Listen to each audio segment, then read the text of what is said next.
Westminster Cathedral, a living monument of faith and beauty. Ladies and gentlemen, thank you for joining me today as we explore one of London's most remarkable landmarks. Not the iconic Westminster Abbey, but Westminster Cathedral, a towering symbol of Catholic faith, spiritual endurance, and architectural brilliance.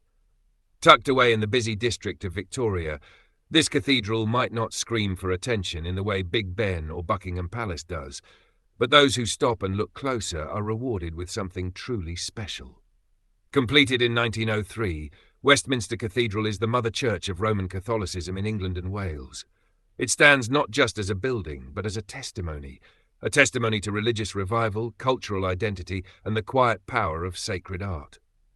Unlike the Gothic churches that dominate much of Britain's skyline, Westminster Cathedral was designed by John Francis Bentley in the rare and mesmerizing Neo-Byzantine style. It's a bold choice, almost radical for its time. Its massive red and white brick exterior, striped like a sacred flame, immediately sets it apart from its surroundings. It's not just a building you see, it's a presence you feel. When you walk through its doors, you step into a space that silences the noise of the city. The interior is breathtaking. Great domes rise above you, vast mosaics stretch across ceilings and chapels, and marble from across Europe lines the floors and pillars. But what's most fascinating is what you don't see. Unfinished mosaics, parts of the cathedral left intentionally bare. This incompleteness isn't a flaw, it's a feature. It reflects the idea that faith is never finished, that life is always evolving, and that the journey to beauty and understanding is ongoing. In many ways, Westminster Cathedral isn't just a monument, it's a mirror of the human soul. Now let's talk about its tower, St. Edward's Tower. Rising nearly 90 metres, it offers one of the most spectacular views in all of London.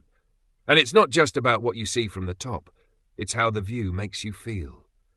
As you gaze across the sprawl of the city, you can't help but be struck by a sense of awe, of perspective, of possibility, of peace above the noise. But Westminster Cathedral is more than stone and structure. It's alive. Every day Mass is celebrated, confessions heard, candles lit, and prayers whispered. The cathedral is home to one of the most acclaimed choirs in the world, and their music elevates the space into something heavenly.